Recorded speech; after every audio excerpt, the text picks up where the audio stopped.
Hello வணக்கம். இன்னைக்கு உங்களுக்கான அனிமேஷன் லிஸ்ட்ல 2008 வெளிவந்திருந்த டெல்கோ அப்படின்னு ஒரு அட்டகாசமான ஃபேமிலி அட்வென்ச்சர் கலந்த ஒரு மூவியை தாங்க கொண்டு வந்திருக்கேன். படத்தோட ஓப்பனிங்லேயே ஒரு சின்ன பையனை காட்டுறாங்க இல்லைங்களா, அவன் தான் நம்ம ஹீரோ. அவன் தன்னோட மாஸ்டர் கூட பயங்கர பிஸியா விளையாடிட்டு இருக்கான். வளமும் செழிப்பும் நிறைஞ்சு கிடக்கிற அவங்களோட இடத்தோட பேரு ஜமோரா. எந்த ஒரு பிரச்சனையும் இல்லாம ஒரு பீஸ்ஃபுல்லான லைஃபா தான் வாழ்ந்துட்டு வராங்க. தென் கட் பண்ணா அவதார படங்கள்ல நம்ம பார்த்து ரச்ச ஆகாயத்துல அதுவும் அந்தரத்துல தொங்கக்கூடிய ஒரு நிலப்பகுதியை காட்டுறாங்க. நோரின்ஸ்னு அழைக்கப்படுற ஒரு இனத்தோட மக்களோட ராஜ்யம் தான் அங்க நடந்துட்டு இருந்தது. காலம் போக போக அவங்க வாழ்ந்துட்டு இருந்த மொத்த இடமும் வறட்சி நிறைஞ்ச பாலைவனமா மாற அந்த நாட்டோட ராஜா என்ன பண்றாரு, தன்னோட ராஜ்யத்தையும் மக்களையும் காப்பாத்துறதுக்காக வேற ஒரு நல்ல இடத்துல தஞ்சம் புகறதுக்காக வழி தேட சொல்லி அவரோட வீரர்கள்ல சிறந்த சில பேரை அனுப்பி தேடி பார்க்க சொல்றாரு. அப்படி அவங்களோட கண்ணுல தென்பட்டு வந்து சேர்ந்த இடம் தான் ஹீரோ வாழ்ந்துட்டு இருக்கிற ஜமோரான்ற நிலப்பகுதி. அங்க லோகின்ஸ் அழைக்கப்படுற ஒரு மக்கள் இனம் தான் வாழ்ந்துட்டு வராங்க. அமைதியை மட்டுமே விரும்புற அந்த மக்கள் கூட்டம் தங்களை நம்பி ஒரு ராஜ்யம் தஞ்சம் புகுற உதவி கேட்டு வந்திருக்குன்னு போது அதை மறுக்க மனசு இல்லாம ராஜாவுக்கும் அவரோட மக்களுக்கும் இவங்களோட இடத்துல வாழ்றதுக்கான அனுமதி கிடைக்குது. தென் கொஞ்ச காலம் வரைக்கும் ரெண்டு இனத்துக்கும் இடையில எந்த பிரச்சனையும் இல்லாம பீஸ்ஃபுல்லா தான் அவங்களோட லைஃப் போயிட்டு இருந்தது. அப்பதான் அந்த ராஜாவோட தங்கச்சி ரொம்பவே சுயநலவாதியான ஒருத்தி வாழ்றதுக்காக தஞ்சம் புகுந்து வந்த இடத்துல அவங்க கொடுத்திருக்கிற இடம் ரொம்பவே கம்மியா இருக்கு, இன்னும் கொஞ்சம் எக்ஸ்ட்ரா கொடுங்கன்னு டிமாண்ட் வைக்கிறா. பதிலுக்கு அந்த லோக்கின்ஸ் இன மக்களோட தலைவர் ஏற்கனவே நீங்க எதிர்பார்த்ததை விட அதிகமா தான் கொடுத்தாச்சு, இதுக்கு மேல முடியாதுன்னு மறுத்துட்டாரு. தென் இதை கேட்டதும் பொறுக்க முடியாத அந்த ராஜாவோட தங்கச்சி தன்னோட ஆளுங்களை அனுப்பி அவங்களோட வில்லேஜ் மொத்தத்தையும் தாக்கி நாசம் பண்ணது இல்லாம லோக்கின்ஸ் இனத்தை சேர்ந்த நிறைய மக்களையுமே கொஞ்சம் கூட பாவம் பார்க்காம அநியாயமா கொண்டு தீர்த்துட்டாங்க. இதனால அந்த அன்னைக்கு ஏற்பட்ட சண்டையில ரெண்டு இனத்துக்கு இடையில வெறுப்பு வஞ்சம் பகை உண்டாக ஆரம்பிச்சது. விஷயம் தெரிஞ்ச ராஜாவுக்கு தங்கச்சி பண்ண காரியத்தினால கட்டுப்படுத்த முடியாத கோபம், அனுமதி இல்லாம அவ செஞ்ச அந்த பெரிய தப்புக்காக அரச குடும்பத்திலிருந்து பதவி விலக்கிட்டாரு. பதிலுக்கு அதுக்கு ரிவெஞ்ச் எடுக்கிறதுக்காக சொந்த அண்ணனு கூட பார்க்காம அரசரோட மனைவியையே சமயம் பார்த்து விஷம் கொடுத்து கொண்டுட்டா. அப்புறம் ராஜாவையும் முடிச்சு கட்டலான்னு பாக்குற நேரத்துல அவரோட குழந்தை போட்ட சத்தத்துல தூக்கத்துல இருந்து சடனா முழிப்பு வந்து தங்கச்சி தன்னை கொல்ல பார்த்தான்ற விஷயம் தெரிஞ்சு போச்சு. இப்படியே விட்டா அவளோட சுயநலத்துக்கும் கெட்ட எண்ணத்துக்கும் ராஜ்யமே மொத்தமா நாசமாயிடும். நாரின்ஸோட சட்ட திட்டப்படி அவ பண்ண தப்புக்காக பனிஷ்மெண்டா நாட்டை விட்டு துரத்தி அமைச்சிடுறாங்க. தென் கரெக்டா 15 வருஷத்துக்கு அப்புறம் அவளை காட்டுறாங்க. ஒரு காலத்துல அரசரோட தங்கச்சியா இருந்தவ இப்ப வெஞ்சன்ஸோட முழு வில்லியாவே மாறிட்டா. மறுபடியும் ஜமோராவை அட்டாக் பண்ணி தன்னோட வஞ்சத்தை தீர்த்துக்கிறதுக்காக வேற ஒரு நாட்டுக்கிட்ட உதவி கேட்க போனவ அவங்களோட ஆசையை தூண்டி பல சூழ்ச்சிகள் மூலமா போன இடத்துல அந்த நாட்டுக்கே ராணி ஆயிட்டா. அப்புறம் அவ கெட்டவன்னு தெரிஞ்சு எதிர்த்து சில நல்லவங்களை கொண்டு தீர்த்துட்டு அவ பக்கம் சாதகமா இருக்கிறவங்கள மட்டும் வச்சுக்கிட்டா. தென் கட் பண்ணா இங்கதான் வளர்ந்து வாலிபனா இருக்கிற நம்ம ஹீரோவை காட்டுறாங்க. அன்னைக்கு அவனுக்கும் அவனோட ஃப்ரெண்டுக்கும் போட்டி. ஜெயிக்கிறதுக்காக சவாரி பண்ணிட்டு இருந்த விலங்கு மேல இருந்து பக்கத்துல இருந்த விலங்கு மேல ஜம்ப் பண்ண ட்ரை பண்ணிருக்கான். பட் அவனோட பேட் லக் தவறுதா ஒரு மரத்துல இடிச்சு விழுந்து மலையோட விளிம்புல விழுந்துட்டான். இத பார்த்த ஃப்ரெண்டுக்கு கையும் ஓடல காலும் ஓடல. ஹீரோக்கு அந்த மாதிரி ஆனதுக்கு தான் காரணம்னு புலம்பிட்டு பயத்துல என்ன ஆச்சோன்னு தெரிஞ்சுக்க விளிம்பு கிட்ட போய் பாக்குறான். அப்பதான் அவனுக்கு உயிரே வருது. ஹீரோக்கு எதுவும் ஆகல. அங்க இருந்த ஒரு காஞ்ச மரக்கரையில புடிச்சு தொங்கி உயிரை காப்பாத்திக்கிட்டான். இருந்தாலும் அவன் இருக்கிற இடம் ரொம்பவே ஆபத்து. தெரிஞ்சும் இதுக்கு மேல அவனுக்கு என்ன ஆக போகுதுன்னு அவனை காப்பாத்துறதுல கவனத்தை செலுத்தாத ஃப்ரெண்டு உள்ளுக்குள்ள இருந்து வந்த சந்தோஷத்துல வான வேடிக்கை கொளுத்தி விட அது நேரா போய் மரத்துல இருந்த குருவி கூடுல பட்டு வெடிச்சு செதறி மொத்த மரமும் முழுசா சாய போகுது. தென் அப்பதான் ஹீரோயினோட என்ட்ரி. அவ தான் ராஜாவோட பொண்ணு. ரெண்டு இனத்தை சேர்ந்தவங்களுக்கு சுத்தமா ஆகாது. இருந்தாலும் மனசுல எதுவும் வச்சுக்காம ஹீரோவுக்கு உதவி பண்ணட்டான்னு கேக்குறா. பதிலுக்கு நம்மாளு செத்தாலும் பரவாயில்ல உங்க உதவியே வேணான்னு மறுத்துடுறான். டக்குன்னு மரம் சாஞ்சதுல இவன் புடிச்சிட்டு இருந்த கிளை உடஞ்சு உண்மையிலே அவன் சொன்ன மாதிரி கிட்டத்தட்ட சாகர நிலைமைக்கு போயிட்டான். நல்ல வேலையா கடைசி நேரத்துல ஹீரோயின் புந்து காப்பாத்திட்டான். தென் விஷயம் தெரிஞ்சு ராஜாவோட படை தளபதி ஸ்பாட்டுக்கு வந்ததும் ஹீரோவும் ஃப்ரெண்டும் சேர்ந்து அவளை தாக்க முயற்சி பண்றானுங்கன்னு தப்பா புரிஞ்சுக்கிட்டு புடிச்ச ரெண்டு பேரையும் கொல்ல பார்க்க பதிலுக்கு ஹீரோயின் இல்ல அவங்க என்ன தாக்கவெல்லாம் முயற்சி பண்ணல, என்ன நடந்ததுன்னே தெரியாம ஃபர்ஸ்ட் வந்த உடனே கொல்ல பாக்குறீங்க, ஒழுங்கா அவங்கள கொல்றதை விட்டுட்டு இடத்த விட்டு காலி பண்ணுங்கன்னு திட்டி அனுப்பிச்சுட்டா.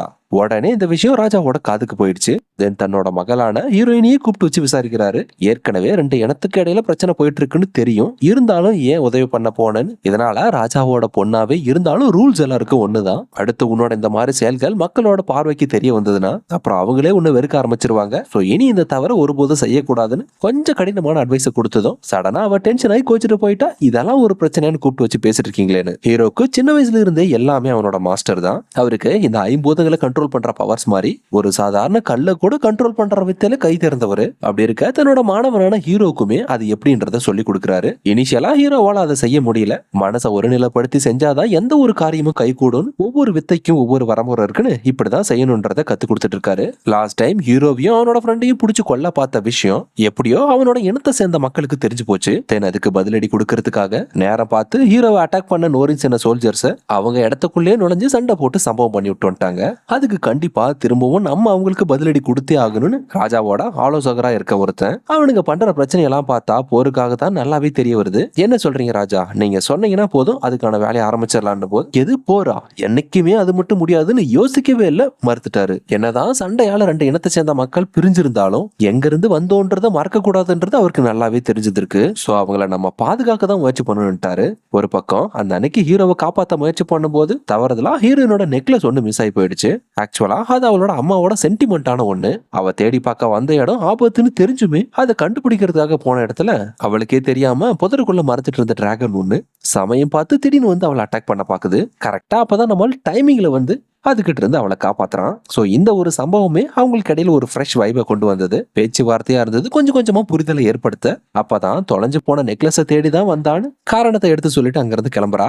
பதிலுக்கு நம்மால நாளைக்கு இதே டைம்ல இதே இடத்துல மீட் பண்ணலாம், கண்டிப்பா உன்னோட நெக்லஸ் கிடைக்கும், தைரியமா போயிட்டு வான்னு நம்பிக்கையோட அனுப்பிச்சுக்கிறான். அப்புறம் தான் தெரிய வருது அந்த நெக்லஸே நம்மால கையில தான் இருந்திருக்குன்னு. இன்னொரு பக்கம் அந்த வில்லிக்கு ராஜாவோட ஆலோசகரா இருக்கவன் இவனோட முன்னாள் காதலம் போல அங்க ராஜ்யத்துல நடக்கிற ஒவ்வொரு அசைவையும் கொண்டு வந்து இங்க தூது வச்சிருவான்.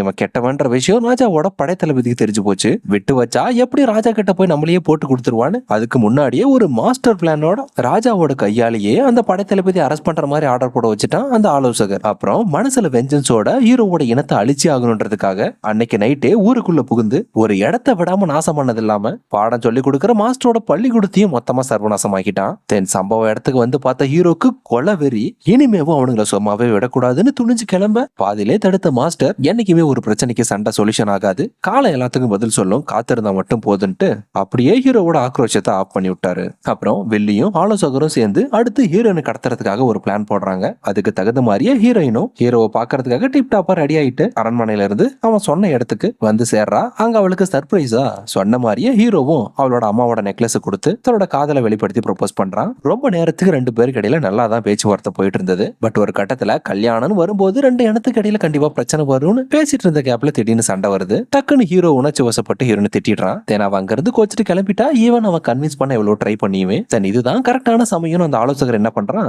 மயக்க ஊசியை போட்டு ஹீரோனை கடத்தி கொண்டு போயிட்டான். அப்புறம் ராஜா கிட்ட வந்து நம்மளோட எதிரி இனத்தை சேர்ந்த ஒரு பையன் தான் ஹீரோனை கடத்தி கொண்டு போயிட்டான்னு அவன் பார்த்ததா ஹீரோவை பழி சுமத்தி கடைசியில் அவரோட வாயாலேயே அவனை எங்க இருந்தாலும் புடிச்சு கொண்டு வந்து சிறையில் அடங்கின்ற மாதிரி ஆர்டர் வாங்கிட்டான். ஒரு பக்கம் நம்ம ஆளு பொட்டாட்டம் தூங்கிட்டு கனவுல பிளாஷ்பேக்கை நினைச்சு பார்த்துட்டு இருக்க ஆர்டர் கொடுத்த மாதிரி கொண்டு வந்து ராஜா கிட்ட என்னோட பொண்ணை கடத்தி வச்சிருக்கேன்னு கேட்க அப்பதான் ஹீரோக்கே தெரிய வருது அவ காணாம போயிட்டான்ற விஷயமே. அத பத்தி எனக்கு எதுவுமே தெரியாதுன்னு சொன்னதும் புடிச்சு சிறையில் அடைச்சிட்டாங்க. அங்கதான் ஆரம்பத்துல தன்னை கொல்ல பார்த்த படைத்தளபதியை புடிச்சு சிறையில் அடைச்சு வச்சிருக்கிறத பார்த்த ஹீரோக்கு ஒரே சந்தேகம், ஆமா இவனை எதுக்கு புடிச்சு வச்சிருக்கானுங்கன்னு. அவனுக்கு என்னன்னா கண்டிப்பா இந்த விஷயத்த ஹீரோ தான் பண்ணிருப்பான்னு. அதுக்கப்புறம் எல்லாத்தையும் கன்க்ளூட் பண்ணி பார்த்த அப்புறம் தான் ஒரு விஷயம் ரியலைஸ் ஆகுது, கண்டிப்பா அந்த ஆலோசகர் தான் இதுல சம்பந்தப்பட்டிருக்கான்னு.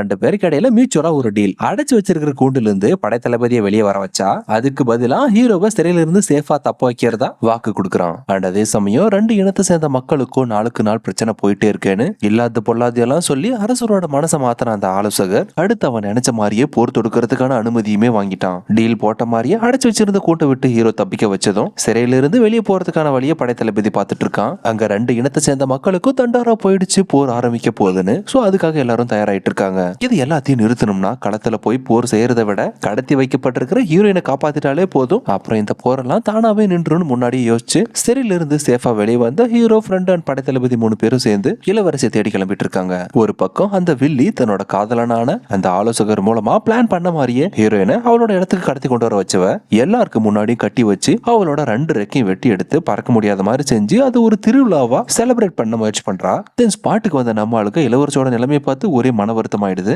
அதை எப்படி தடுக்கிறதுன்னு தூரத்துல இருந்து பார்த்துட்டு இருக்காங்க. அந்த வில்லி மொத்த ஊரையும் எப்படி சர்வநாசமாக்கலாம் அழிக்கலான்றத பத்தி பேசிட்டு இருந்த சமயத்துல சமயத்துல இவங்க 3 பேரும் காப்பாத்த வந்திருக்கிற விஷயம் எதிர்ச்சா எப்படியோ வில்லிக்கு தெரிஞ்சு போச்சு. தன்னோட ஆளுங்களை அனுப்பிவிட்டு அவங்கள பிடிச்சிட்டு வர சொல்ல அந்த கேப்ல நம்ம ஆளு ஹீரோனை காப்பாத்தி எப்படியாவது இங்கிறது தப்பிச்சு சேஃபா ராஜ்யத்துக்கு போய் சேர்ந்துருன்னு தாக்க வர வில்லியோட ஆளுங்களை எதிர்த்து சண்டை போடுறான். அப்புறம் ஹீரோனை தப்பிக்கப்பட்டா எல்லா பிளானும் கொலாப்ஸ் ஆயிடுமேனு வில்லியோட ஆள் ஒருத்தன் விடாம பின்தொடர்ந்து அவளை துரத்திட்டு வரான், அவளை எப்படியாவது பிடிச்சாக்கணுன்றதுக்காக.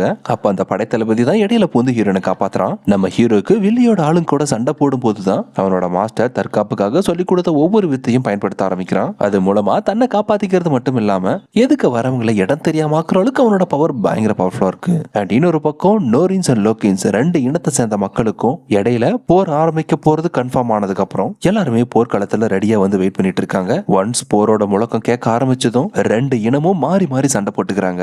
அந்த மாபெரும் போர்க்களத்துல வீரர்கள் எல்லாம் பயங்கரமா சண்டை போட்டுட்டு இருக்க சமயம் பார்த்து வந்த வில்லி கோட்டைகளோட நுழைஞ்சு ராஜாவை பிணைக்கைதியா பிடிச்சு வச்சுட்டா. அப்பதான் ராஜாவுக்கே தெரிய வருது நடந்த எல்லா சதி திட்டத்துக்கும் சம்பவத்துக்கு பின்னாடியும் கூடவே இருந்து குளிப்பறிச்ச தன்னோட ஆலோசகர் தான் காரணம்னு. சரி, எதுக்காகடா இப்படி ஒரு கேவலமான காரியத்தை செஞ்சு நாட்டுக்கு துரோகம் பண்ண பார்த்துன்னும் போது ஆரம்பத்துல இருந்தே ராஜா 2 இனத்தை சேர்ந்த மக்களுக்கும் பாகுபாடு இல்லாம ஒரே மாதிரிதான் இருந்தாரு. சோ இது அந்த ஆலோசகருக்கு சுத்தமா பிடிக்கல. தன்னோட இனத்தோட அதிகாரம் ஆட்சி தான் அதிகப்படியா இருக்கணும்னு அதை அதிகரிக்கிறதுக்காக தான் இந்த மாதிரி செஞ்சதா தன்னோட சுயநலத்தை வெளிப்படுத்துறான். அண்ட் அதே சமயம் தன்னோட காதலியான ராஜாவோட தங்கச்சி இப்போ வில்லியா இருக்கிறவள அடையறதுக்காகவும் தான்றான். தென் அப்பதான் விஷயம் தெரிஞ்சு ஹீரோவும் படைத்தளபதியும் ராஜாவை காப்பாத்துறதுக்காக இடத்துக்கு வந்து சண்டை போடுறாங்க. ஒரு பக்கம் தப்பிச்சு வந்த ஹீரோனுக்கு ஹீரோ மாட்டிக்கிட்டு முழிக்கிறது தெரிய வர டைமிங்ல வந்து அவனுக்கு உதவி பண்ணி காப்பாத்தி கூட்டு போயிட்டா. அப்புறம் ராஜாவோட விசுவாசியா இருந்த படைத்தளபதியை அவர்கிட்ட இருந்து பிரிச்சதுக்காக சுயநலமா செயல்பட்ட அதுக்கு காரணமா இருந்த ஆலோசகரை கொன்னாதான் நாடு நிம்மதியா இருக்குன்னு எதிர்த்து சண்டை போட 2 பேருக்கு இடையில பயங்கரமான ஒரு ஃபைட் நடக்குது. தென் ஒரு கட்டத்துல ரொம்ப நேரம் போராட்டத்துக்கு பின்னாடி படைத்தளபதி அந்த ஆலோசகரை குத்தி கொண்டு தன்னோட பெஞ்சன்ஸை தீர்த்துக்கிட்டாரு. அண்ட் தென் ஹீரோ சண்டை போட்டுட்டு இருக்கும் போது தூரத்துல இருந்து வில்லியோட ஆள் ஒருத்தன் மறைஞ்சிருந்து அம்ப விட்டு கொல்ல பாக்குறான். அப்ப அந்த ஒரு செகண்ட்ல படைத்தளபதி தான் தன்னோட உயிரை கொடுத்து ஹீரோட உயிரை காப்பாத்துறான். நாட்டுக்காக பாடுபட்ட ஒரு உன்னதமான வீரனை இழந்துட்டோமேனு எல்லாரும் ஆழ்ந்த துக்கத்துல இருக்க, இன்க்ளூடிங் ஹீரோவும். அந்த வில்லி எப்படியோ ராஜ்யம் நமக்கு தான், அடுத்து நம்ம தான் ஆள போறோம்னு ராஜாவோட அரியணையில உட்காந்து ஆரவாரத்தோட காத்துட்டு இருக்கா. படைத்தளபதி இறந்து போன விஷயம் ஹீரோவை மனதளவில் ரொம்ப பாதிப்படைய செஞ்சது. கட்டுப்படுத்த முடியாத கோவத்துல இதுக்கு கண்டிப்பா பதிலடி கொடுத்தே ஆகணும்னு பயங்கர வரியா காத்துட்டு இருக்கான். அப்பதான் ஹீரோயின் சொல்றா, கோவத்தினால எந்த ஒரு நல்லதும் நடக்க போறதில்ல, பொறுமையா பிளான் பண்ணி தான் அவனுங்களை ஏதாவது பண்ணணும்னு. ஃபர்ஸ்ட் வில்லியோட பிடியில் இருக்க ராஜாவை காப்பாத்தலான்னு ஆக்ரோஷத்தோட கோட்டைக்குள்ள புகுந்து அவளோட அடியாளங்களை அடிச்சு துவம்சம் பண்ணி ராஜாவை காப்பாத்த முயற்சி பண்ண, அதே சமயம் அவனுக்கு உதவி பண்றதுக்காக அவனோட இனத்தை சேர்ந்த மக்களும் விலங்குகளோட வேக வேகமா வந்துட்டு இருக்காங்க. விஷயம் தெரிஞ்சு வில்லி என்ன பண்றா, உடனே ராஜாவை பிடிச்சி அவரோட ரெக்கையை மொத்தமா கட் பண்ணி எடுங்கன்றா. அப்பதான் ஹீரோ தன்னோட மாஸ்டர் கத்து கொடுத்த மொத்த வித்தையை அந்த இடத்துல இறக்குறான். மேஜிக் ட்ரிக் மூலமா அந்த ஆளுங்களை திசை திருப்பி கோட்டையவே ஒரு செகண்ட் கதிகலங்க வச்சு வில்லியோட ஆளுங்களை மேக்சிமம் எல்லாத்தையும் கொண்டுட்டான். கடைசியா வில்லியும் விழுப்புல மாட்டி சாகுற நேரத்துல அப்படியே விடாம கடைசி நேரத்துல கருணை காட்டி ஹீரோ தான் அவளை காப்பாத்துறான். அட்லீஸ்ட் திருத்திரத்துக்கு அவளுக்கு இன்னொரு சான்ஸ் கொடுக்கலாமேன்னு. அப்புறம் ஹீரோயின் இடத்துக்கு வரா. அப்பாவுக்கு என்னதான் ஆச்சுன்னு நல்லா விசாரிச்சுட்டு இருக்க சமயத்துல பாவமாச்சேன்னு ஹீரோ காப்பாத்தின வில்லி அப்பவும் அவளோட கெட்ட எண்ணம் கொஞ்சம் கூட மாறல. ஹீரோயினை தாக்கி அவளை கொல்ல முயற்சி பண்றா. நல்ல வேலையா கடைசி நேரத்துல அவளை காப்பாத்தினது என்னமோ அவ அம்மாவோட அந்த நெக்லஸ் தான். இதுக்கும் மேலும் இவ்வளவு உயிரோட வச்சிருந்தா நம்மளோட நாட்டுக்கு மட்டும் இல்ல உலகத்துக்கே ஆபத்துன்னு எந்த குழிக்குள்ள இருந்து காப்பாற்றப்பட்டாலும் அதே குழிக்குள்ள எட்டி உதச்சு கடைசியா வில்லியையும் கொண்டுட்டாங்க. பாவம் பண்ணத்துக்கு ஒழுங்கா நரகத்திலேயாவது போய் விமோச்சனம் தேடுன்னு. அப்புறம் வில்லி தெரிஞ்சுட்டான்ற விஷயம் தெரிஞ்சு அவளோட ஆளுங்கெல்லாம் அப்படியே சண்டையை நிப்பாட்டிட்டாங்க. தென் போர்க்களத்துக்கு வந்த ராஜாவும் 2 இனத்தை சேர்ந்த மக்கள்கிட்டயும் தெளிவா புரிய வைக்கிறாரு, ஒரு காலத்துல தன்னோட தங்கச்சா இருந்த அந்த வில்லி தான் காரணம்னு. தென் மக்களும் புரிஞ்சுக்கிட்டு போட்டுட்டு இருந்த சண்டையை அப்படியே நிப்பாட்டிட்டாங்க. தென் ஃபைனலா 2 இனத்தை சேர்ந்த மக்களும் எந்த ஒரு விஷயத்தினால பிரிக்கப்பட்டாங்களோ சேம் அதே களத்துல பாகுபாடு இல்லாம ஒண்ணு சேர்றாங்க. அப்புறம் ஹீரோ ஹீரோயின் 2 பேருமே தங்களோட காதலை எடுத்து சொல்லி ராஜா கிட்ட பெர்மிஷனையும் வாங்கிடுறாங்க கல்யாணத்துக்காக. இதோட படம் முடிஞ்சது. ஸோ எப்படி இருந்துச்சுன்னு மறக்காம லைக் பண்ணி ஷேர் பண்ணி கமெண்ட் பண்ணுங்க. சொல்ற கதைகள்ல ஏதாவது மாற்றம் தேவைப்பட்டதுன்னா கடைசி வரைக்கும் பார்த்தவங்க மறக்காம என்னன்றதை கமெண்ட் பண்ணிட்டு போயிடுங்க. நெக்ஸ்ட் ஒரு இன்ட்ரெஸ்டிங்கான அனிமேஷன் சீக்வன்ஸ்ல சந்திக்கிறேன். And then bye bye, don't forget to subscribe my channel was and voice over. See you guys.